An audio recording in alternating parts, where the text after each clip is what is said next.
लड़का अपने मुंह से एक कील उठाता है, फिर उसे निगल जाता है, लेकिन तभी अचानक उसे उबकाई आती है और उसके मुंह से एक अंडा बाहर निकलता है। भीड़ हैरानी से उसे देख ही रही होती है कि वह दूसरा अंडा भी उगल देता है। लड़के का जादू सबको खूब पसंद आता है। लोग उसकी तारीफ में सिक्के फेंकते हैं। यह उसका हुनर था जिसे सबने स्वीकारा। खुश होकर वह घर लौटता है और माँ को हंसाने के लिए वही जादू दिखाता है। फिर सालों बीतते हैं। हुडिनी अब बड़ा हो चुका है। वह एक जेल पहुंचता है, अपनी सारी जमा पूंजी निकाल कर टेबल पर पटक देता है और जेलर को गालियां देने लगता है। जेलर उसकी गुस्ताखी पर गुस्से में आ जाता है और हथकड़ियां पहनाई जाती है ताकि भागने की कोई गुंजाइश न हो। जेलर ने उसकी पूरी बॉडी की तलाशी ली और तसल्ली करने के बाद उसे लॉकअप में डाल दिया। जाते समय उसकी पत्नी उसे एक गुड लक किस देती है। जेलर को इसमें कुछ गड़बड़ लगती है और वह तुरंत हुडिनी से मुंह खोलने को कहता है। सख्त तलाशी के बाद भी कुछ नहीं मिलता। जेलर उसे धमकाता है, अगर आज रात तू भाग नहीं पाया तो तुझे शांति भंग करने के जुर्म में एक और दिन रात कैद रखा जाएगा। जेलर के जाते ही हुडिनी अपनी असली कला दिखाता है। वह धीरे धीरे अपने गले से एक चाबी बाहर निकालता है। इस एक कारनामे ने उसका नाम पूरे शहर में। यह आदमी जब भी किसी इंसान को हाथ लगाता है तो उसका शरीर लाल पीला हो जाता है,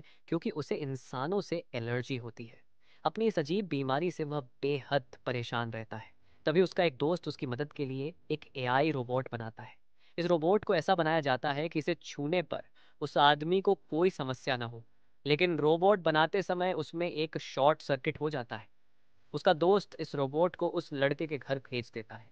जब यह रोबोट उसके साथ रहने लगता है तो शुरुआत में वह लड़की जैसा दिखने वाला रोबोट देखकर वह आदमी घबरा जाता है, लेकिन जब वह रोबोट उसे छूता है तो पहली बार उसे कुछ नहीं होता। यह देखकर वह आदमी खुश हो जाता है और धीरे धीरे इस रोबोट के साथ समय बिताने लगता है। अब उसकी जिंदगी पहले से बेहतर लगने लगती है।